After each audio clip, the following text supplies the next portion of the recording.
Everybody.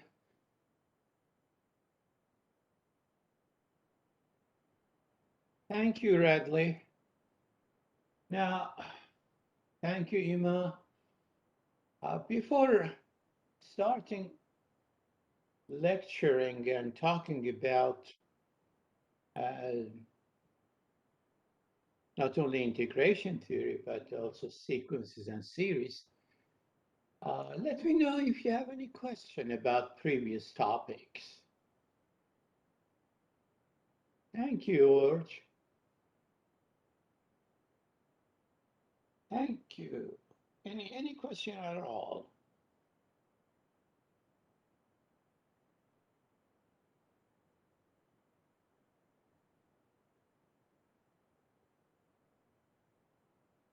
Okay, I don't see any question. Um, uh, because of the significance of this integration theory, of course, we'll get back to significant this integration theory again after we talk about sequences and series and Taylor series and Laurent series, all right?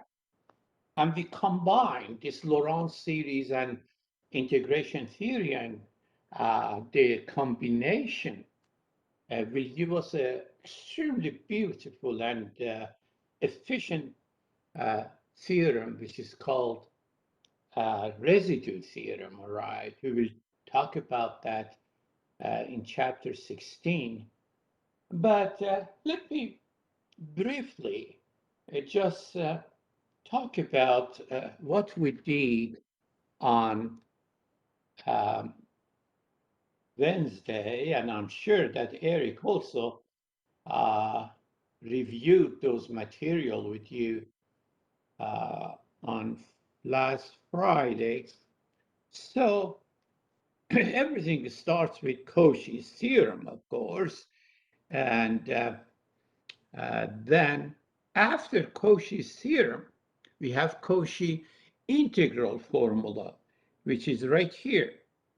Okay, which is right here.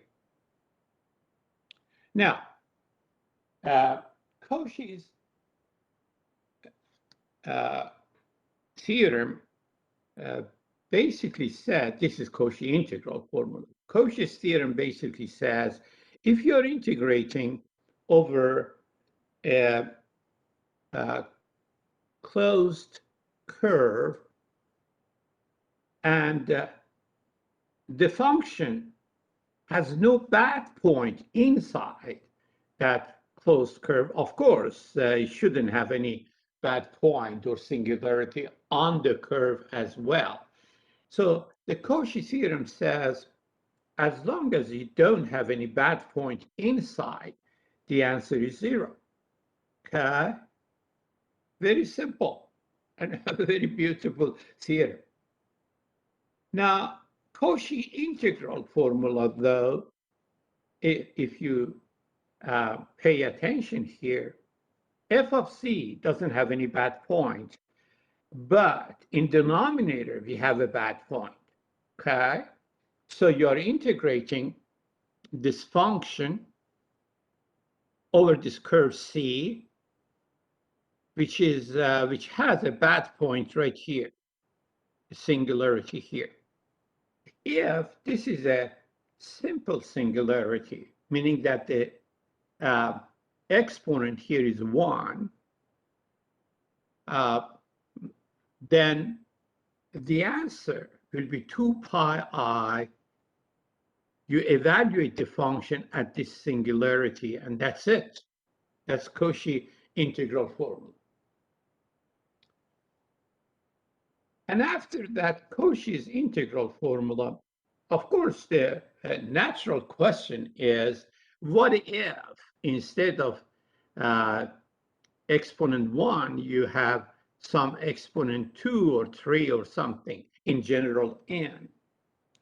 And that is when it becomes Cauchy's integral formula for derivatives.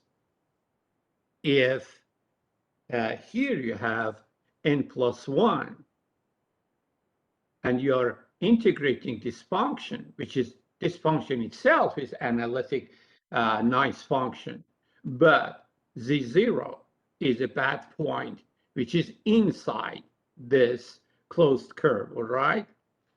Then this formula gives you the value of the integral. Of course, you need to multiply by 2 pi I divided by n factorial, right? This is the three main things for the time being that you need to religiously understand and be able to use it. So there is, let me see, there is a comment here from George says, so is the bad point basically whatever will make the denominator zero? That is correct. That is correct. So numerator is a pretty good function, but that bad point is zero of denominator. Okay. Now, there are some consequences of these, especially the last one. The last one. See, we are integrating f of s, which is a nice function, and over this closed curve, and we are producing the nth derivative of the function. So that means when a function is analytic, in a simply connected domain, that function has derivatives of any order, not only first order, but second, third, and so forth. That's the first conclusion, which is beautiful. That here is the observation, right? So the next observation is, of course, the function, you can write it as u plus iv, and if we know that when the function is analytic, the real part and imaginary part of that function are harmonic. Now, in this case, not only they are harmonic, well, then the derivatives of the function itself exist of any order. That translates to the partial derivatives of real part and imaginary parts exist of any partial derivative, or in fact, all partial derivatives exist. And that's a very beautiful conclusion that is being used in harmonic analysis. So when you have a harmonic function, that harmonic function has all sorts of partial derivatives, okay? All right, let me sharpen this image, and then, okay, good. Here is another observation. This time,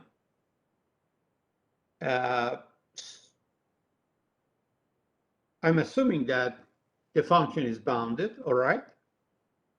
And it should be bounded when we are only considering it, it is analytic, and only considering it on a bounded, closed bounded area. So let's say the function is bounded by m.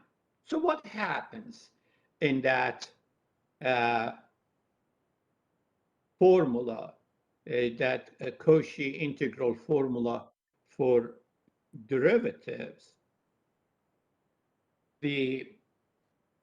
All right, maybe I should just demonstrate that formula right here. This is Cauchy's integral formula, right? If I take a modulus of this, it will be less than or equal to modulus of the integrand ds, all right? And when this is less than m, you replace that by m, and this is by r, which is the radius of that circle we are integrating over.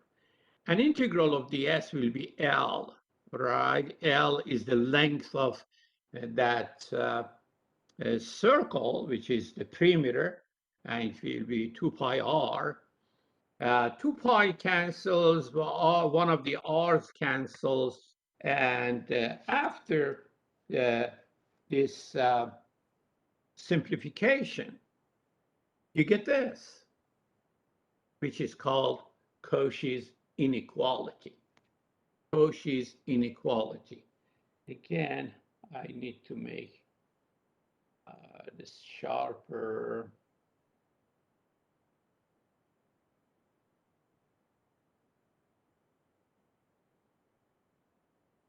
Okay, Cauchy's inequality. Well,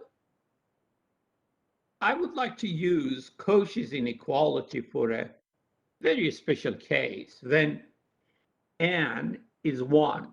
When n is 1, you get f prime of c, derivative is less than or equal to m over r, okay? M over r. So what happens if the function that we are dealing with is an entire function?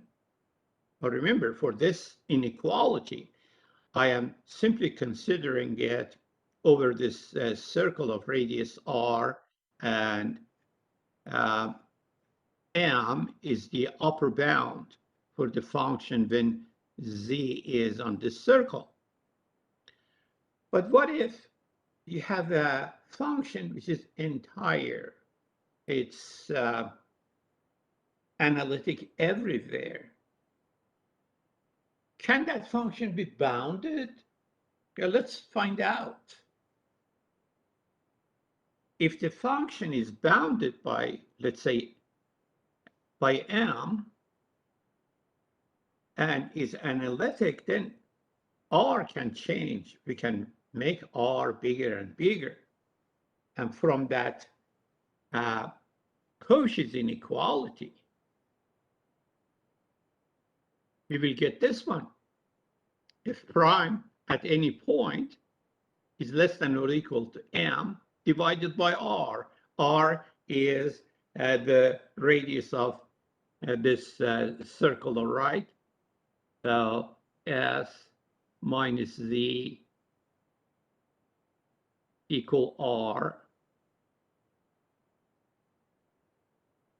Well, but since f is an entire function, r, as I said, can be considered to be bigger and bigger. In fact, if r approaches infinity here, modulus of f prime of z will be 0. And that means when derivative is 0, of course, the function is a constant function, all right? So this is another beautiful observation, another consequence of Cauchy's integral formula for derivative. Now, let me, because of its significance, we can simply um, uh, put a name, of course. This is called Liouville theorem. And Liouville theorem says, in contrast with calculus, let me tell you what happened here. In calculus, you can have a function that has derivative everywhere, right? But it is bounded. Sine z, sine x, sine x. We are talking about calculus. Sine x is a function that has derivative everywhere, and it is bounded. However, in complex, the only bounded entire functions will be the constant function. That's it. There is no way we can have an entire function that can be bounded and not be constant. No way. As soon as you have an entire function, that function cannot be bounded. All right. That's beautiful. It has a lot of theoretical values. Uh, the, there are many other beautiful observations and consequences of this Cauchy's theorem that we don't talk about it here. This is called this part is called Liouville theorem.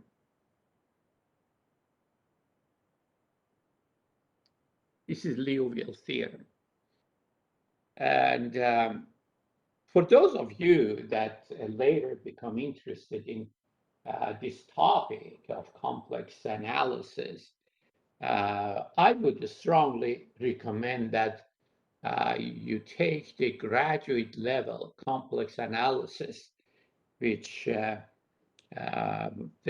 every once in a while they offer it, and it's math. I think, yeah, if I'm not mistaken, it is 709.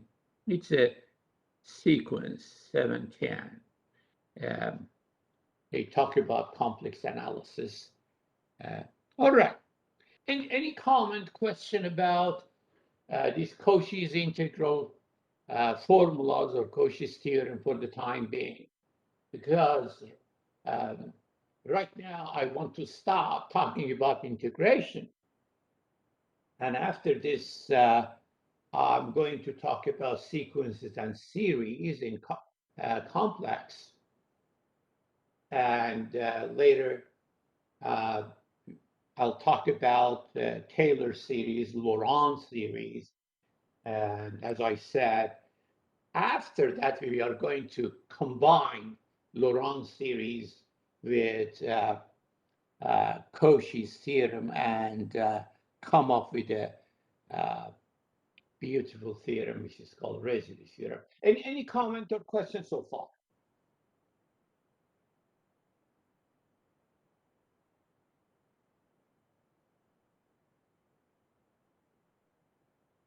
All right. So, okay, let's talk about sequences and series. And you know what? In calculus 2, uh, you saw sequences and series. I am going to remind you why not. So just a quick review of sequences and series from calculus. To begin with, what is a sequence? Well, a sequence actually is a function that is only defined on natural numbers or a subset of natural numbers, all right? And this is the way it is denoted. It is a function x, right? Defined this way. But instead of writing the value of function at this n, we simply say, put this in the index and say the sequence xn. And sometimes we just write a bunch of the elements of that sequence. Hopefully, we will realize what is the general term of that sequence. All right. Now,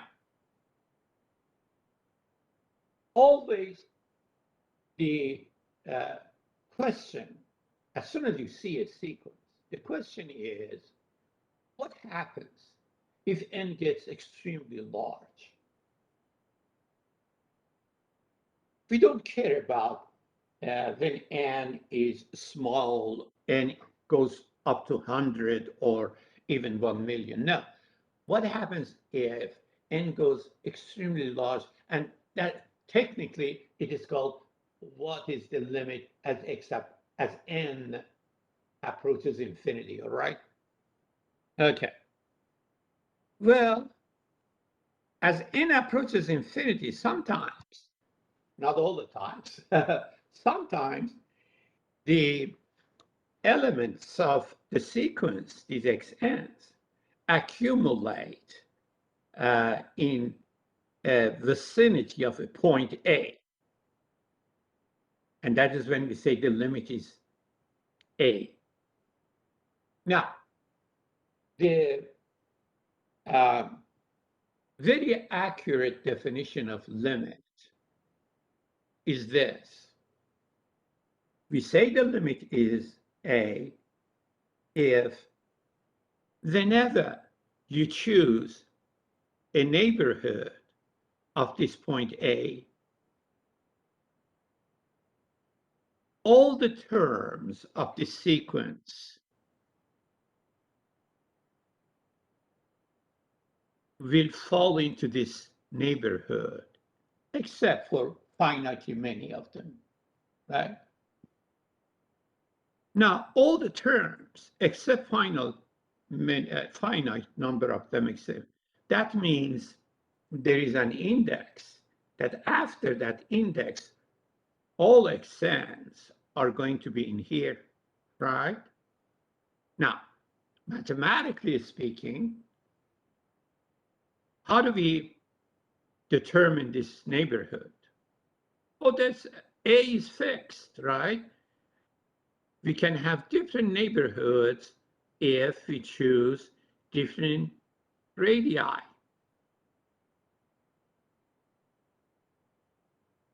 So instead of saying for any neighborhood of A, we basically said for any epsilon. And what we have in mind if a neighborhood that is centered at A and the radius is n. Now, so for any neighborhood of A, such as this, after some index, for example, here, let's say after X, this index right here, all these are going to stay in here, which means there is an index, positive integer n, or write that index n, starting index, such that all these terms of the sequence will fall into this neighborhood. Now, we can of course make this a little bit shorter. We started by for any neighborhood of A, such as this. So instead of this statement, we simply say for any epsilon. And what we have in mind, of course, is this open interval. So for any epsilon, there is this starting index, there is this n, such that all these terms will fall into here. So whenever the index is bigger than or equal this starting index, and then xn belongs to this neighborhood, basically means the distance between xn and A is less than epsilon, all right? This is the formal definition of limit that you saw in Calculus 2. Well, of course, this is equivalent. This is equivalent to saying that. So maybe I should mention this one, that this is equivalent to saying that whenever you say limit of xn is a as n approaches infinity. We usually don't put this because always that is the case. Always, as I said, the question is what happens if n approaches infinity? This is equivalent to saying that limit of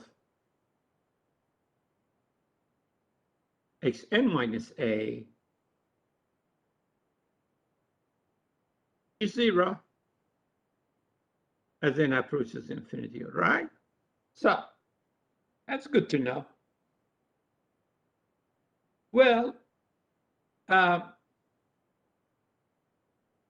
in order to find limits, we have a bunch of technical tools. One of them is this. Just remind you of calculus 2. If you have a function that the function has limit, then you restrict this function on natural numbers. Of course, the limit again will be L, all right? Of course, limit, yeah. Now, such a simple statement, but it has a very nice application. Here is an example. We already know that limit of 1 plus 1 over ax to the x as x approaches infinity is the Napier number, right? So this is in general when x is any real number. As soon as we have this fact, then if you replace x by n, that also will be true right here. So that will give us a very important sequence and limit of that sequence. The advantage of this tool is that you can, in many cases, you can apply Hopital rule, all right? You can apply Hopital rule. You can do derivatives. You cannot do derivatives here because this is a discrete function, and in order to talk about this, take derivative, the function has to be continuous, and this is not even continuous, all right? So you convert it to a continuous function, to a function that has derivative, and then you apply derivative. That is some sort of technicality, which is useful. Here is an example. Right here. What is limit of natural log of n over n as n approaches infinity? Say, okay, you know what? I'm going to use log of x over x. And now these are the good functions, and they have derivatives. And apply Hopital rule, and the limit is 0. As soon as this limit is 0, certainly that limit also is going to be 0, all right? Okay. Remember here, these two examples that I gave you, as n approaches infinity, here you have infinity over infinity. As n approaches infinity, well, this is 1 because 1 over infinity will be 0. 1 to infinity, right? 1 to infinity. And these type of things, we got to be extremely careful. These are called indeterminate forms. And we see these type of statements, infinity over infinity or some others, in limit process when you are taking limit. In regular mathematics, you don't manipulate infinity. You don't do arithmetic with infinity, right? but you encounter these type of forms as a result of taking limits. Now, here are the uh, forms that you gotta be extremely careful. These are called indeterminate forms. As I said, you encounter these forms as a result of taking limits. Infinity minus infinity. Oh yeah, it can be anything. It can be a number, any number. It can be infinity. It can be negative infinity. All right. Infinity over infinity. 1 to infinity. As you noticed, we just saw an example that the result was e, the Neper number. 0 times infinity.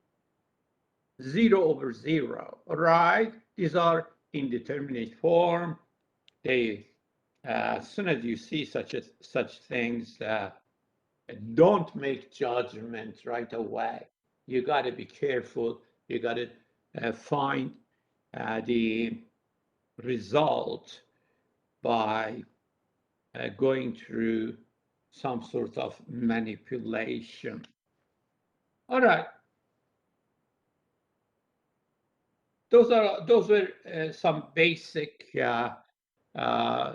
material. Here are some examples, very important examples of sequences.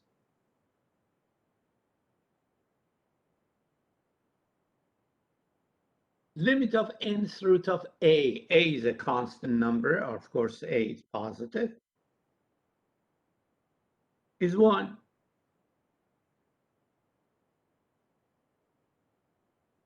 Oh, in fact, limit of nth root of n is 1. As n approaches infinity, all right, this goes to 1. This is a sequence, all right. The terms of the sequence, if n is 1, is right here. Then n is 2, it will be square root of 2. Then the third root of 3, and so forth. Fourth root of 4, all right? It's a very interesting sequence. So what happens if we go toward infinity, n approaches infinity, the answer is going to be 1. Right? Here's another one. It's called geometric sequence. The limit is 0, provided absolute value of q be less than 1. Right? Other than that, things will be quite different. Whenever absolute value of q is less than 1, this limit is 0. That's one of the important limit facts. Gotta know that. Oh, here's another one.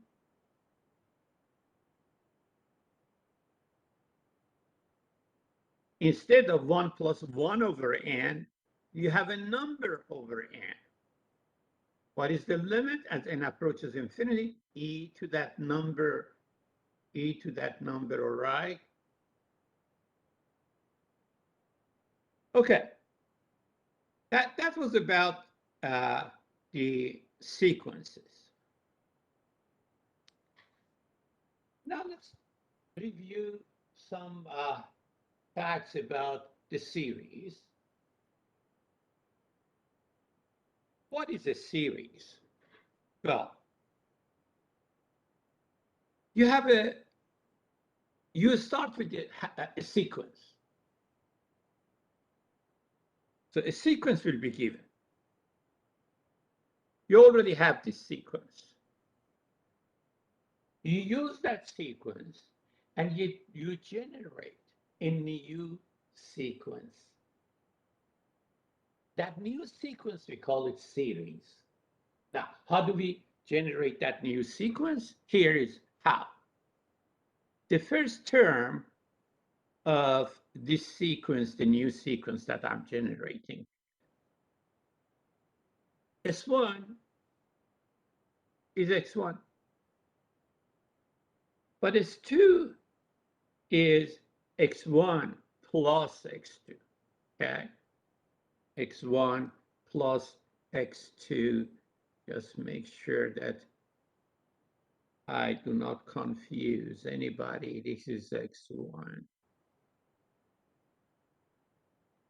plus X2.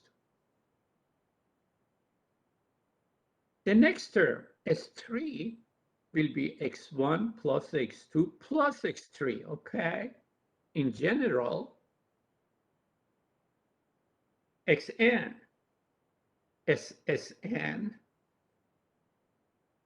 is X1 plus X2 up to Xn. Well, we use the sigma notation, that's it. This is the new sequence that we create in this fashion is called series generated by Xn. This Xn will be called the generating sequence. Sn will be the series. All right. Now, of course, we are interested in the limit of the new sequence that we created. And the limit here, as n approaches infinity, limit of Sn will be limit of this summation as n approaches infinity, all right? If the limit of this new sequence exists and is a number, we denote the whole thing by this. We say the series generated by Xn converges to L. Converges to L. Okay. Well,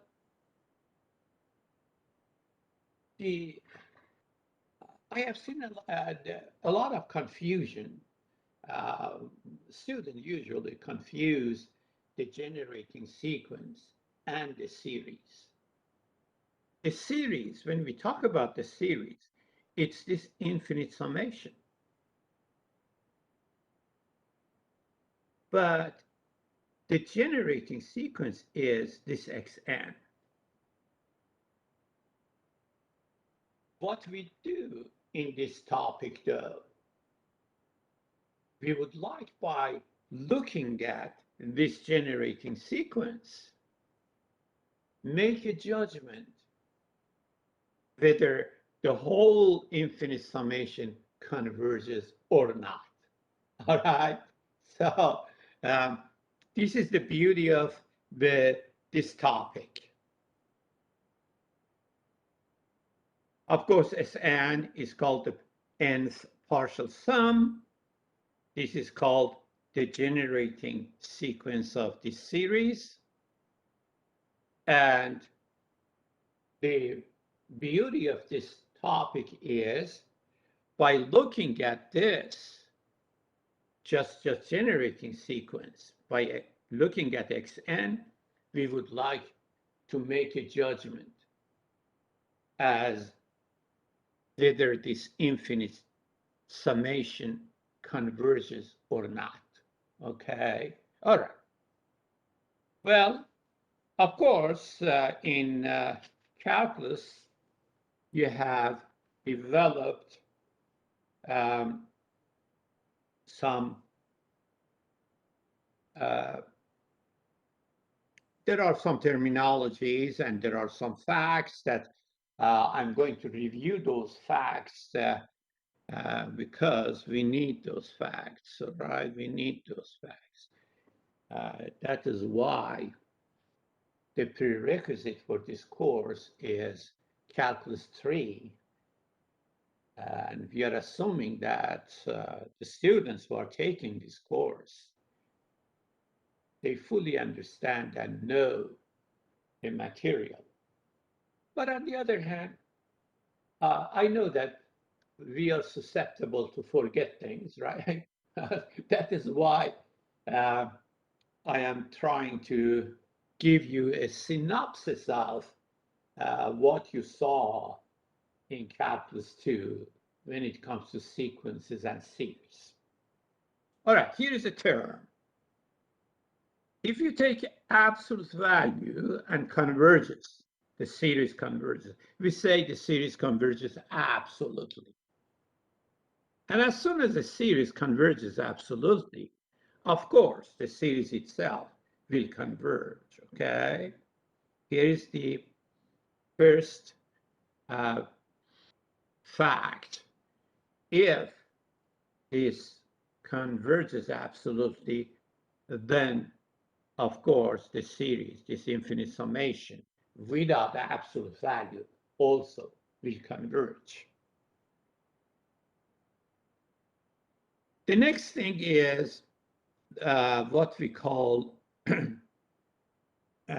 later we will use this one, and we will have something called divergence test. If a series converges, right? If a series converges, definitely the generating sequence, this one, has a limit, and the limit is zero. The limit is zero, right? Now, this is a conditional statement.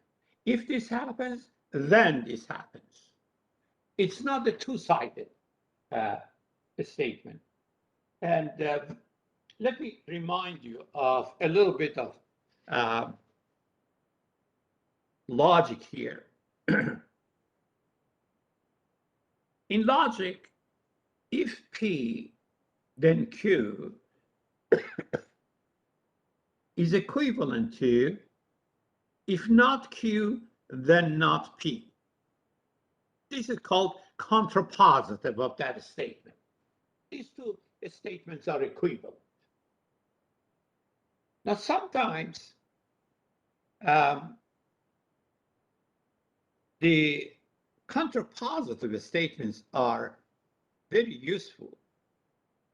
For example, here, look, if this converges, then, well, here, number 2.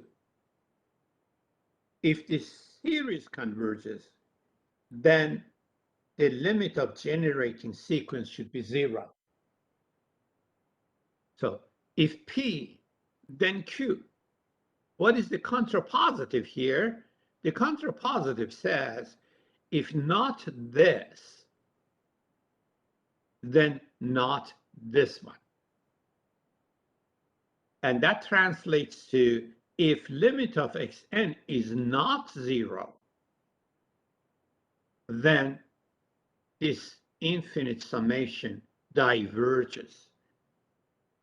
And here is the contrapositive. If the limit of this generating sequence is not 0, then the infinite summation will diverge. All right? Okay. This is what we call a divergence test in this topic. Let me see if I can give you an example right here.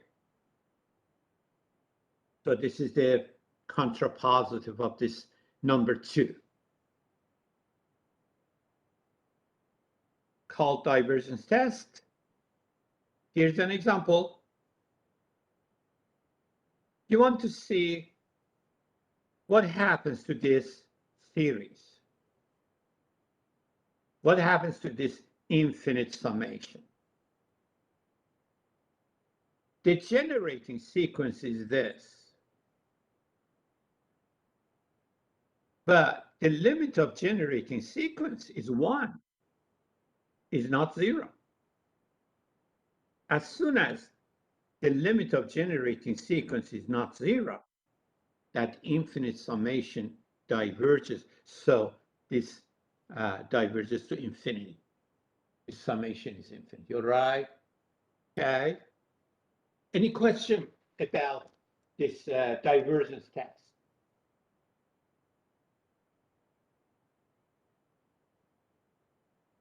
I strongly recommend that. Of course, as I said, Eric and myself are here to help you, but we can do up to certain point.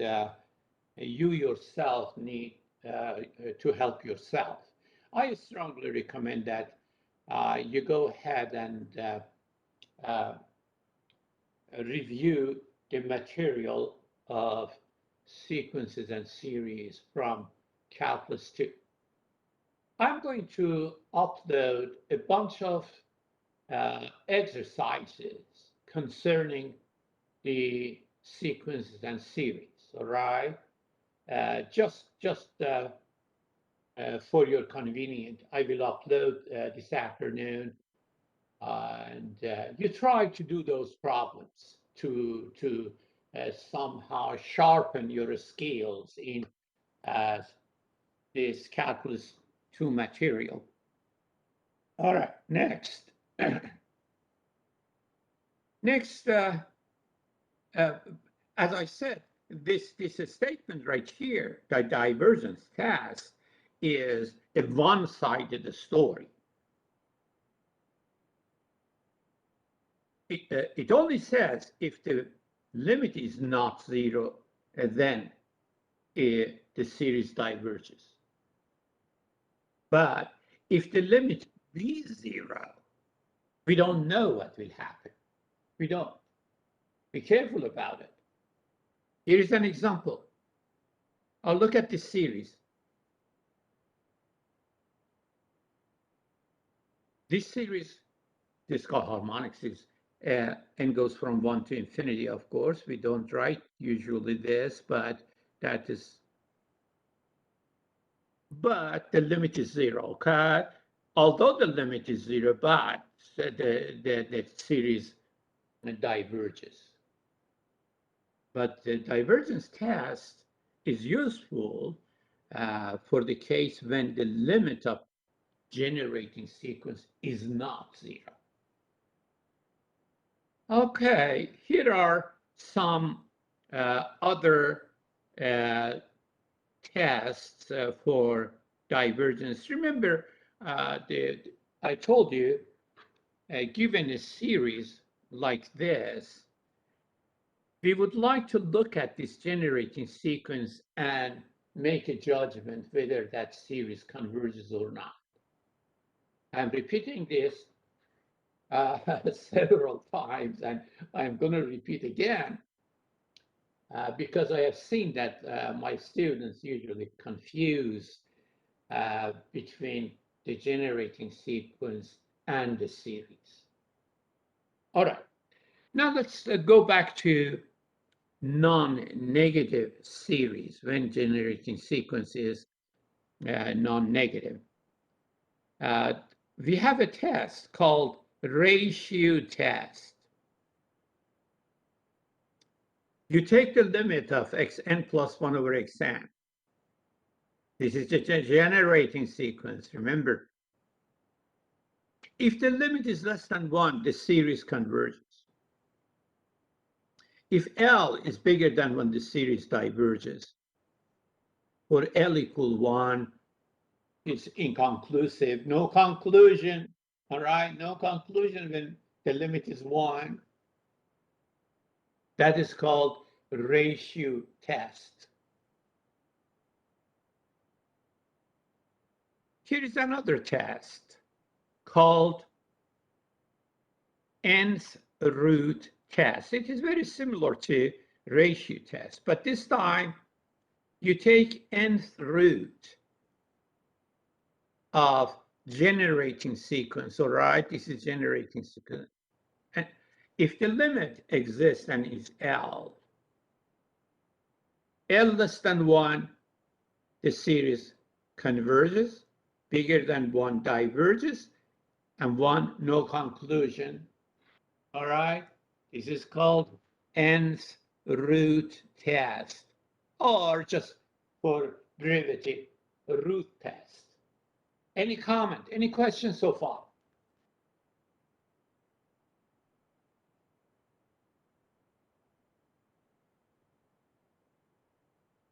All right.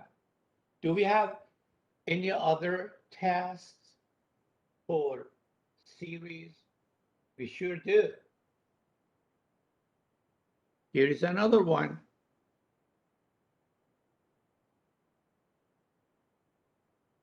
It is called integral test.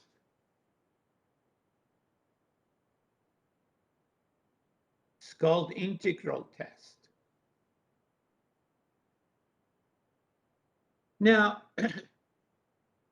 the generating sequence, let's say, is f of n.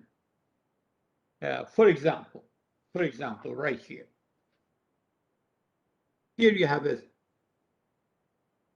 series. The generating sequence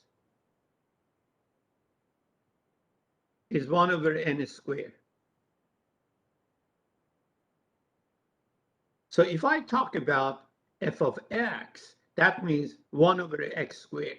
Okay? All right. So assuming that the function, of course, is not negative, f is not negative. If the function is decreasing and non-negative, then this series and the integral, which is improper integral, have the same behavior.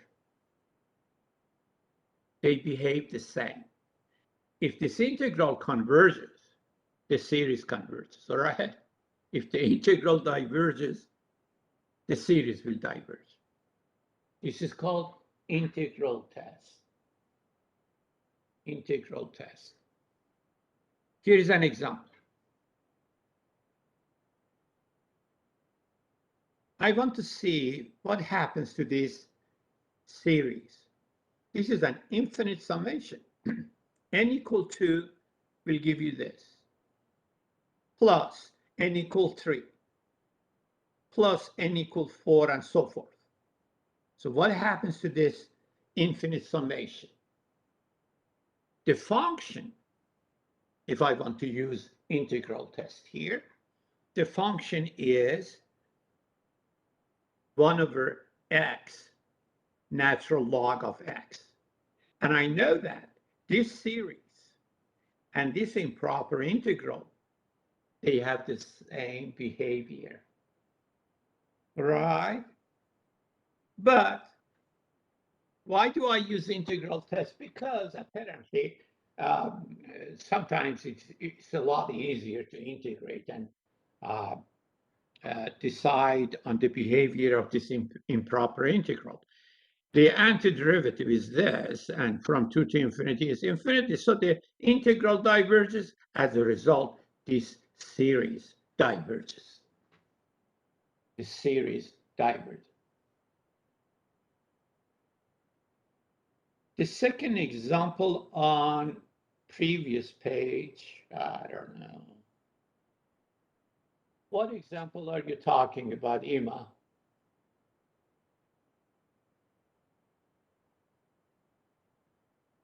And which page are you talking about? Can you give me a hint of some sort of hint? For number 2, the second example. Oh, okay, good. Sure.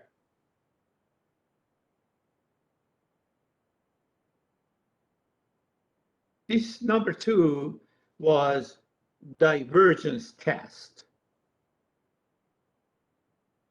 We want to talk about whether this series, this infinite summation, converges or not.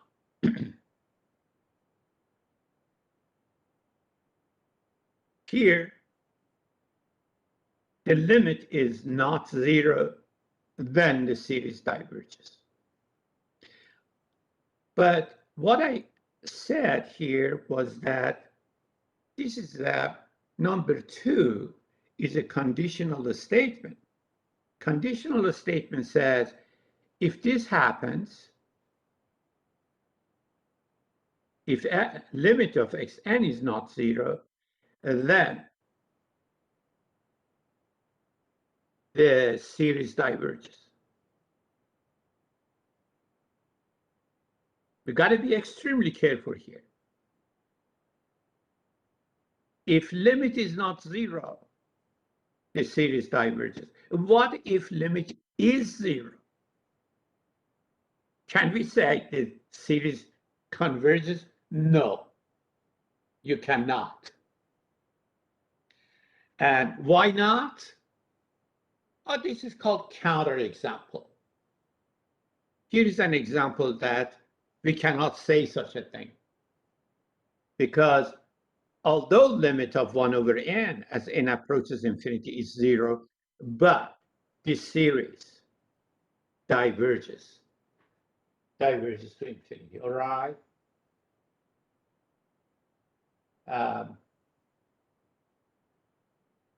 Oh, you're talking about several things, okay? Nth root, 1 over n, nth root. Yeah, all right. Go ahead and review it, please. Go ahead and review Calculus 2 materials.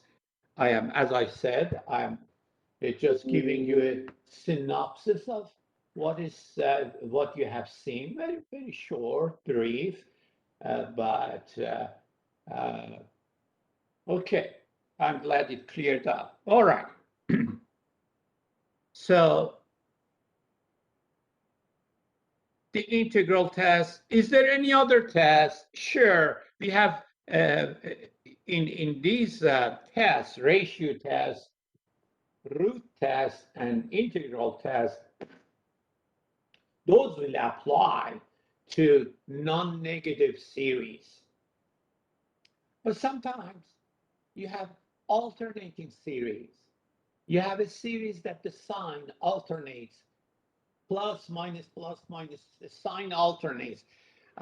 We do have something called alternating series, that's and also a comparison test here. First comparison test. If you have such a thing, if the series of xn converges, so does the series of an. If the series of xn diverges, the series of bn also will diverge because it's bigger than this, right? Okay, that's called comparison test. Comparison test. And here is alternating series. The hypothesis for alternating series is that the generating sequence should be non-negative and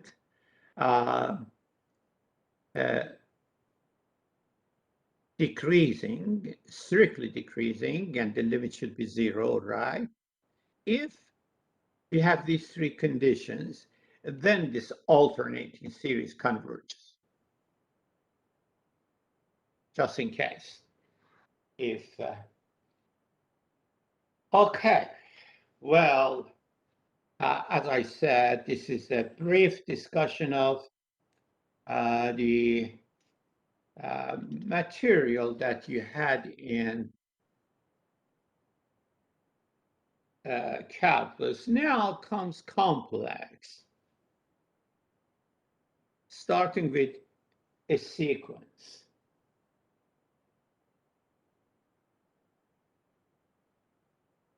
In complex, we have sequence of complex numbers. So the n is going to have a real part and imaginary part, okay? Now, when do we say the limit of Zn is a plus bi? Well, you remember this is equivalent to saying that modulus of Zn minus a plus bi has a limit, and that limit is 0. But here is modulus of Zn minus this. This has got to be 0, right? But putting real parts and imaginary parts together and using triangle inequality, you will have this part using triangle inequality. You will have this part, okay, right here. It will be less than or equal absolute value of this plus absolute value of this. On the other hand, modulus of this, remember how do we create modulus? When we are talking about modulus of this z n minus a minus bi, it will be a square root of real part square plus imaginary part square.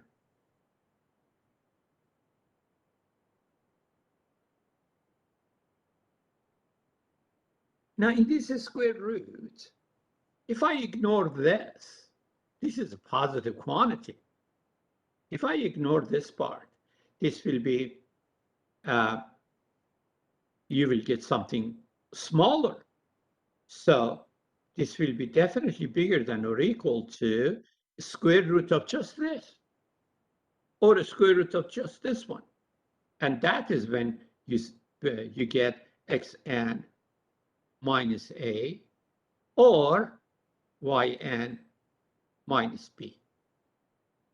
So that is the other side. And the other, this side is just obtained by triangle inequality anyways. But these innocent inequalities will give us a beautiful machinery.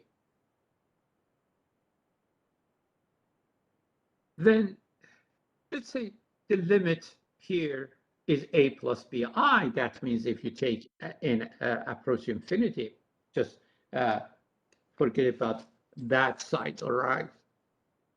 Suppose the limit exists, meaning that as n approaches infinity, limit of this is 0. Then the limit of this 0, limit of this guy will be 0, limit of this guy also will be 0, because these are absolute value and are non-negative, right? These are non-negative. What does it mean? It means if the sequence, the complex sequence converges to a plus bi, the real part converges to a, the imaginary part converges to b. On the other hand, if the real part, let's say we look at the real part and real part converges to a, imaginary part converges to b. So if you take limit of these will be 0, 0, 0. As a result, limit of this one will be 0. Okay, so that gives us a wonderful, wonderful theorem, and the theorem is this. You are dealing with a complex sequence. What is limit of the sequence? Limit of the sequence is a plus bi if and only if limit of real part is a, limit of imaginary part is b. All right? So if I want to summarize this in one line, this is what I know. You want to take limit of this complex sequence? Simply take limit of its real part plus I, limit of imaginary part. So everything is went up to calculus,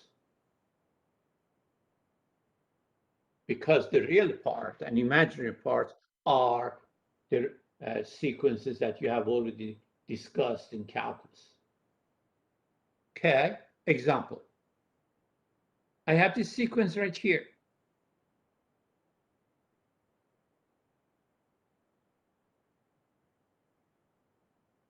This is the real part with different n. Of course, you will have different numbers, of course, right? This is the imaginary part. What is limit as n approaches infinity? Well, remember, anytime you have a sequence, the main question is, what happens as n approaches infinity? Well, limit of Zn is limit of the real part plus I, limit of its imaginary part. Right here.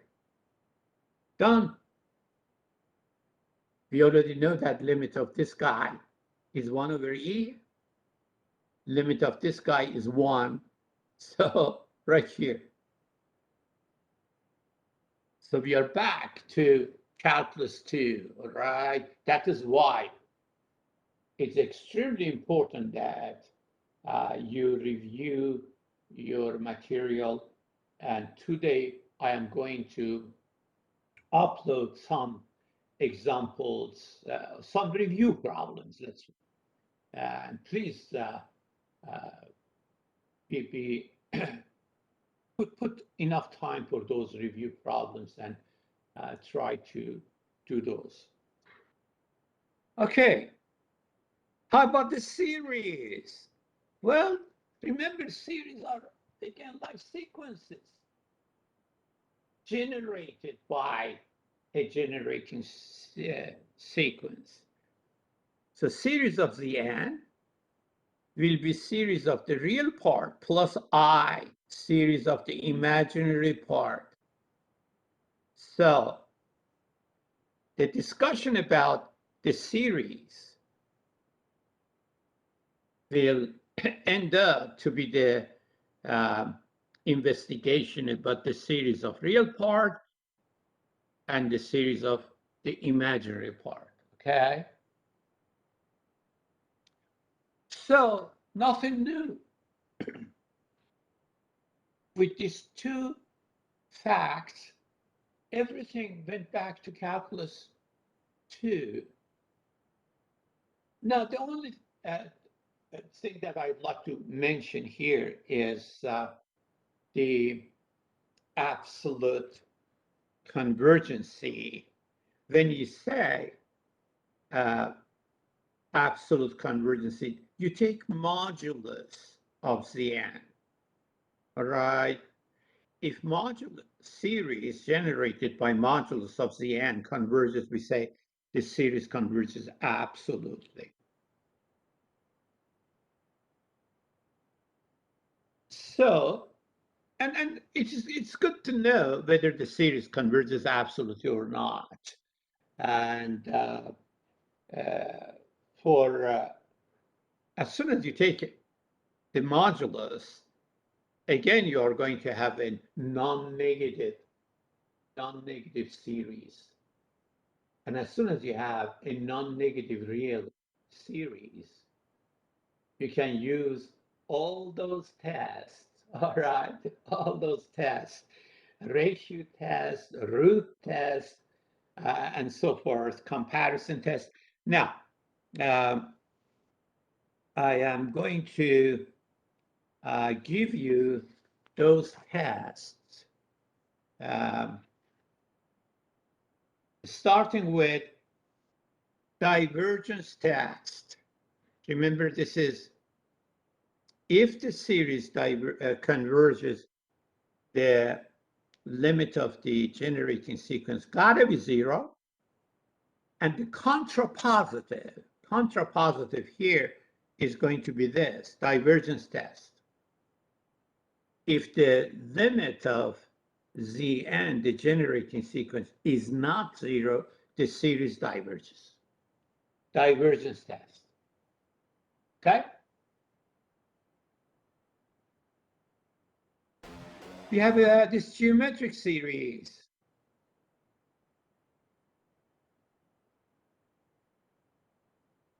So one of the extremely important series, geometric series. Now, in order to see what happens here, I better calculate the nth partial sum. Simply write the first n terms and find a closed form for it. Now here, the nth partial sum, the first n terms are right here. Let's add them. Oh, if you multiply by q, you will get this.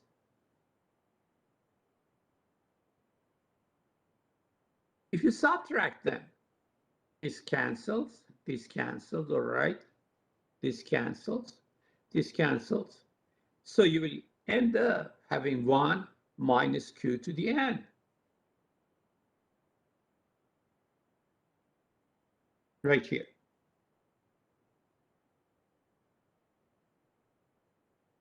You factor Sn, that is what we want to take its limit. You will have right here, and then divide by this. I'm assuming that q is not 1, because if q be 1, you're adding 1 plus 1, 1 plus 1, and so forth. So of course it diverges, and then it's infinity. But let's assume that q is not 1. If q is not 1, here is S sub n. Here is the nth partial sum. So if I add the first n terms, this is what I get. Now take limit as n approaches infinity. And as n approaches infinity, we know what happens to this. Then absolute value of q be less than 1. The limit will be 0. Limit of q to the n will be 0, right? So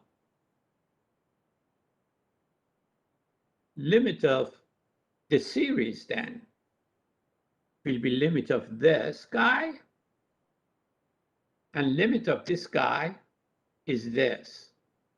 Whenever absolute value or modulus of q be less than 1. So this is extremely important. Extremely important. Okay. And it comes from the sequence fact that limit of q to the n is 0 whenever absolute value of q is less than 1 or modulus of q is less than 1. It's extremely important when it comes to geometric series. When it comes to geometric series, remember, when the ratio, q is called the ratio, when the modulus or absolute value of the ratio is less than 1, the series converges to 1 over 1 minus q. If it starts with 1, of course, 1 plus q and so forth. All right? Any comment, any question about this geometric series? Okay. Well, I will stop right here because after all, I wish I had more time. I could talk about more stuff, but I will stop right here. Please go ahead and review your material. And as I said, I will upload some review problems through uh, this Canvas. This is chapter 15. I started chapter 15 uh, section. Let me check. Let me check. This is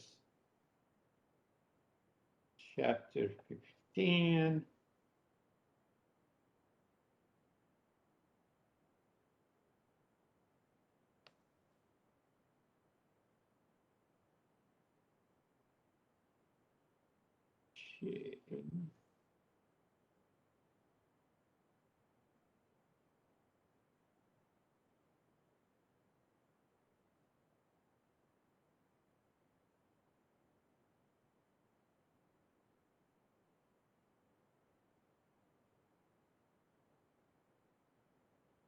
Oh, definitely, it covers 15.1.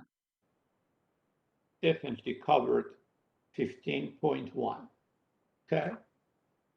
Not only covered 15.1, you also had a very good review of the material from your calculus. Um, so you are ready to study your notes, then your text.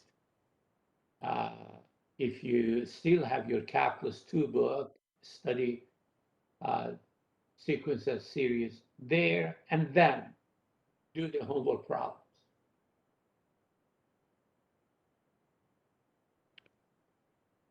Okay. If you don't have any other question, then I will see you on Wednesday.